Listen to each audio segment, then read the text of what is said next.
Obrigado. Tudo bem, doutor Leandro? Minha. Como é que Tudo tá? ótimo, graças a Deus. Como é que estão as Preocupado, né, com a situação global, com a situação da sociedade. Gostei da dica da culinarista também, das pessoas tentarem ficar em casa, ter um pouquinho mais de paciência, se cuidarem das suas pessoas queridas e cuidarem com a qualidade da informação que elas recebem, que elas fomentam dentro da sua sociedade, ali, do seu pequeno mundinho ali, né? Falando em informação, antidepressivo é um assunto cercado de informação que não é muito correta, né? Informação duvidosa. Muito mito, muito estigma, muito preconceito. Essa é uma pauta que tem que estar sempre voltando, ela é muito importante, porque muita gente usa antidepressivo sem saber, muita gente precisaria usar e não usa. Então esta pauta, olha, é sensacional. O pessoal tem que acompanhar e avisar as pessoas que conhecem para tirar as dúvidas com a gente aqui com relação a antidepressivos. Vamos aos mitos e verdades? Bora. Então vamos lá. Doutor Leandro Teles, é mito ou verdade que somente pessoas com depressão devem utilizar antidepressivos? Isso é um mito, né? E aí o nome antidepressivo é algo que combate a depressão. Só que é uma questão mais histórica. Na verdade, a gente usa o antidepressivo em vários cenários em medicina. Então, o antidepressivo é um remédio que chega ao cérebro e muda a ação de alguns transmissores. Serotonina, dopamina, adrenalina. É usado na depressão, em todos os níveis de depressão e formas, mas também pode ser usado fora da depressão. Pode ser usado para ansiedade, para distúrbios de sono, e aí são alguns específicos que dão mais sono. No controle da dor crônica, a gente pode usar para enxaqueca em casos selecionados, para tratamento de distúrbios alimentares, distúrbios sexuais. Então, ele não é restrito ao mundo da depressão. Ele é usado na depressão e o médico também com familiaridade, com costume, pode usá-los em outros cenários, mesmo que o paciente não tenha depressão. Perfeito. É mito ou verdade que antidepressivos são medicamentos tarja preta? Isso é um mito, e aí carrega o estigma dentro do antidepressivo. O antidepressivo ele é tarja vermelha. Se você olhar a caixa de um antidepressivo, você não verá uma tarja preta, e sim vermelha. A tarja vermelha quer dizer o quê? É um remédio que age no cérebro. Então é um remédio que precisa de uma receita médica. Ele não é comprado sem receita. Todo antidepressivo precisa de uma receita branca, carbonada, com endereço, mas ele não é tarja preta. Também não costuma ter os malefícios do tarja preta, que é o risco do aumento de dose progressiva, do vício. Então, cuidado, antidepressivos são tarja vermelha. Tarja preta são remédios para combater ansiedade, ansiolíticos, calmantes, remédios para sono ou remédios estimulantes. Para déficit de atenção, hiperatividade, também são tarja pretas. Então, no caso, antidepressivo, sempre tarja vermelha. Perfeito.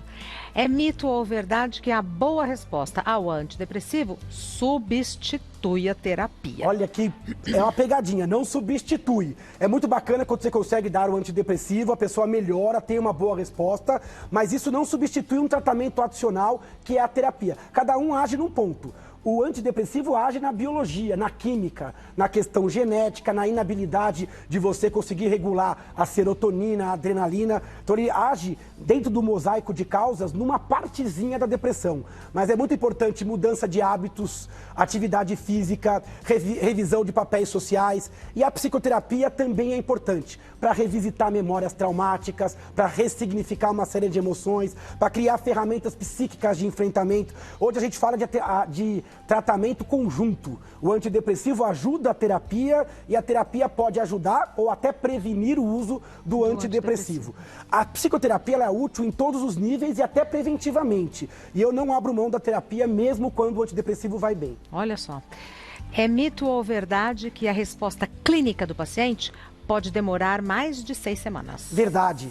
Às vezes a gente está acostumado com o remédio que é papum, né? Você toma e já melhora. Sei lá, uma dipirona. Eu tô com febre, tomo, melhoro. Eu tomo um paracetamol para dor, dali meia hora, 40 minutos eu tô melhor. O antidepressivo não é assim. Ele é um remédio de efeito cumulativo. Você vai tomando diariamente, num horário estabelecido pelo seu médico, e você pode até ter alguns efeitos colaterais, mas existe uma tendência de você se adaptar, dos efeitos colaterais diminuírem ao longo de algumas semanas e surgir o efeito terapêutico lá na frente.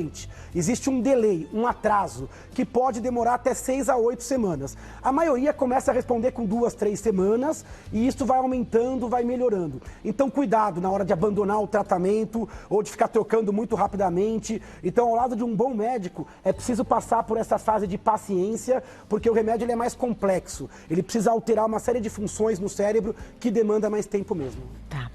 É mito ou verdade que os antidepressivos dão sono e alteram a personalidade? Desta forma que foi colocado, eu colocaria que é mito. Porque alguns antidepressivos dão sono. A gente usa esses até para regular o sono, para dar uma relaxada, para diminuir a ansiedade. A gente tem isso com amitriptilina, trazodona, mirtazapina. Outros antidepressivos dão falta de sono, dão disposição, dão mais... A pessoa fica com mais energia, com mais ânimo, né? Com mais entusiasmo. E aí o médico vai usar esses que ligam mais na manhã, para aquele paciente que tem mais melancolia, apatia. E esses que dão sono, o médico vai dar predominantemente à noite, para aquele paciente que tem mais ansiedade ou que tem mais insônia. Então não é todo antidepressivo que altera o sono para mais ou para menos, é caso a caso. Com relação à personalidade, é outro mito importante. O antidepressivo não muda a sua essência, não muda o que você gosta, nem a sua forma de pensar. Ele está lá para te trazer a normalidade, para você expressar, sim, a sua verdadeira personalidade. Entendi. O que muda o seu jeito de pensar, agir e responder ao mundo é a depressão, é a ansiedade. O remédio ele vem para trazer a normalidade. Se você está usando antidepressivo e se sente diferente do que você gostaria, conversa com o seu médico. Isso vai ser considerado um efeito colateral. Não é aceitável que um antidepressivo mude a sua forma de ser. Perfeito. Temos perguntas e a gente já começa respondendo agora com a primeira delas, que foi enviada pelo Luciano. Os antidepressivos causam dependência química? De modo geral, não. Por isso que eles não recebem aquela tarja preta. Eles vão tratar uma doença que é uma doença meio traiçoeira. Às vezes a pessoa quer tirar o antidepressivo, que é a depressão e a ansiedade, e às vezes ele tira o antidepressivo e a doença ela volta. Então é muito comum que a doença seja crônica e que às vezes exija o remédio por mais tempo. Mas outra coisa que é comum é que às vezes a pessoa quer retirar por conta própria o antidepressivo. Não dá certo. Da forma errada e no momento errado. A retirada abrupta, ela pode trazer sintomas que lembram abstinência, mal-estar. Por isso que o médico começa lento e vai subindo, e quando vai baixar, ele tem que saber o momento e a forma de retirar esse remédio. Agora, quando a gente fala em vício, a gente fala em quê? Em centrismo, da pessoa que fica pensando naquilo, quero tomar, aquilo me faz bem, ou que fica aumentando a dose. Isto não é uma característica dos antidepressivos. São remédios que a gente usa há mais de 70 anos e são seguros e confiáveis na mão de pessoas que têm técnica para utilizá-los. Perfeito. A próxima pergunta foi enviada pela Carmen. Desde que comecei a tomar antidepressivos para tratar transtorno de ansiedade, notei que perdi peso. Porém, uma amiga que também toma engordou bastante. Pode ser por causa da medicação? Poder até pode. Na verdade, o antidepressivo ele tem uma ação ampla no cérebro. Então ele pode mudar um pouco o apetite. Algumas pessoas podem diminuir o apetite, outras ganhar. Também depende do tipo de antidepressivo. Alguns mais antigos podem aumentar um pouco mais a fome e levar a ganho de peso. Os mais modernos implicam um pouco nesta questão. Mas é muito importante não olhar só o remédio. Você vai ver nesses dois casos que outras coisas podem diferenciar. A alimentação, a atividade física.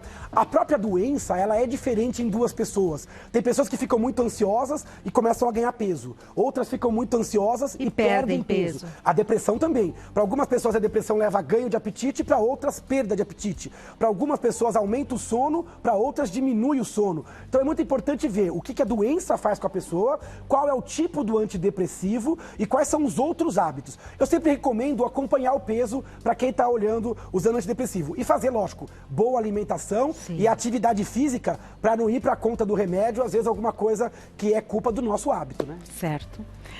A próxima pergunta da Isabelle. Crianças e idosos podem usar esse tipo de medicação? Quando houver uma boa indicação, podem. Na criança, a gente toma mais cuidado. A criança, o diagnóstico ele tem que ser feito com muito mais parcimônia e cuidado. Quase sempre o gerenciamento é mais psicoterápico e mudança do estilo de vida. Então você vai cuidar mais com a introdução desse tipo de remédio na criança por conta da implicação com relação a estudo, comportamento, hábito e o próprio estigma da criança com relação ao uso crônico de medicamentos. Mas você não precisa tolerar uma depressão infantil grave por medo do remédio. Quando houver indicação, ele pode sim ser usado em crianças. Depressão acontece também em crianças, pré-adolescentes e adolescentes, e o tratamento frontal, correto, abrangente, em várias trincheiras, incluindo o remédio, pode ser útil, inclusive para salvar a vida, a autoestima, porque a gente sabe que os relacionamentos, a própria visão que ele tem dele, né? Então, a depressão é uma doença que pode ser bastante hostil,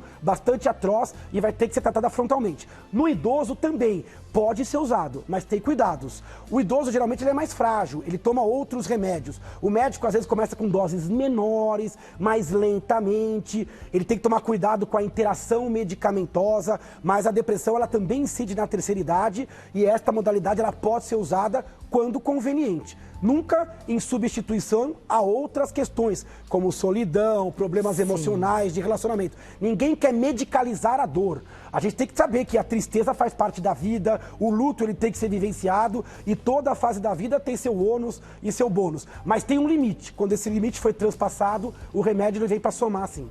Perfeito. A próxima pergunta é da Ilza. Como é feita a retirada dos medicamentos e quais os cuidados para que o paciente não tenha uma recaída? Muito importante ter cuidado, né? Você introduz o remédio, acompanha. A primeira meta é fazer o paciente ficar bem, sem resíduo. Ele ficou bem, você mantém por um tempo. Você nunca usa o antidepressivo por menos de 3 a 6 meses. O mínimo que a gente usa é de 3 a 6 meses. E aí a gente vai observar esse paciente.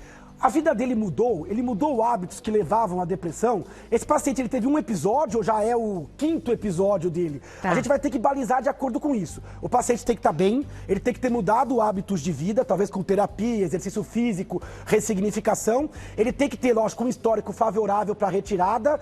E se tudo isso for preenchido, o médico vai começar lentamente a reduzir o remédio. Nunca abruptamente. Ele vai diminuir a dose ou alternar o dia e observar esse paciente. Ele vai se manter em observação, no caso da doença voltar, ele pode ter o tratamento reestabelecido. Para algumas pessoas que já tiveram mais que 2, 3 episódios, às vezes o médico opta por manter um tratamento preventivo, em doses mais baixas, mais cauteloso e um segmento mais perto, porque a gente sabe que algumas pessoas têm esse perfil biológico, a depressão, mais forte. Então, cuidado com retiradas abruptas, intempestivas e fora do momento. Muita gente começa a tomar o remédio já pensando em quando vai parar.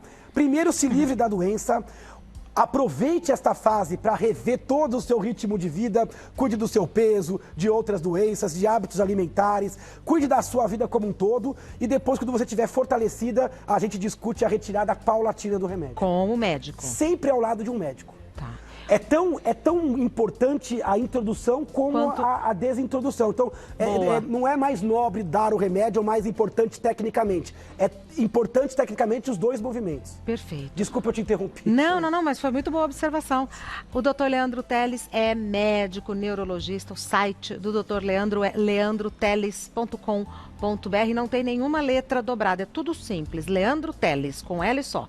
Instagram do Dr. Leandro Teles é @neuroleandroteles. E hoje vai ter live. Hoje tem convidada especialíssima no Instagram, 6h15, mais ou menos, 6h20, a querida Regina Volpato, minha amiga, colega aqui do programa Mulheres. A gente vai bater um papo livre, respondendo a perguntas, batendo um papo sobre a vida, todo mundo convidado. E a gente também está com um presente lá no Instagram, quem quiser participar, é só encontrar a fotinho lá e participar.